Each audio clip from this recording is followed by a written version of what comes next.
আরে শোনো শোনো, শাবান একটি মাস, এই মাসে বাৎসরিক রিপোর্ট পেশ করা হয়। এই জন্য আমি বেশি বেশি সিয়াম থাকি। মনে হয় আজ, মনে হয় কাল, মনে হয় আজ, মনে হয় কাল, আজকেও রাখি, কালকেও রাখি, এভাবে করতে করতে করতে এবারে মাসই শেষ। দুই একটা বাদ দিয়েছি কেন?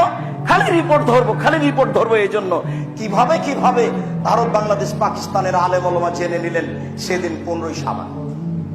তাই তারা কলকারখানা, অফিস আদালত, কোর্ট কাচারি, শিক্ষা প্রতিষ্ঠান সবকিছু বন্ধ রেখে রাতে গোসল করে আতর গোলাপ মেখে দিনে সিয়াম থাকে, একবারে নগদ মিথ্যে। এবং রাসূল সাল্লাল্লাহু আলাইহি সাল্লামকে অপমান করা, খাটো করার কৌশল কি দিয়ে বুঝাই? দুর্বল চোখে আপনি দেখবেন না। আল্লাহে, আল্লাহর কসম, আল্লাহে, আল্লাহর কসম, আল্লাহে, আল্লাহর কসম, আমি আব্দুর রাজ্জাক বিন ইউসুফ আমার জীবনে বিগত 90 সাল থেকে নিয়ে এখন পর্যন্ত আমি কোনোদিন অপ্রয়োজনীয় বাক্য বলিনি। আপনি কটাক্ষ চোখে দেখবেন মানে আপনি কে বুঝাতে চেয়েছেন আমাকে? রাসূল সাল্লাল্লাহু আলাইহি সাল্লাম শাবান মাসে বেশি সিয়াম থাকতেন কেন, এটার রহস্য আপনি বের করেন। 15ই শাবান আপনি সিয়াম পালন করে কি দেখাতে চাচ্ছেন?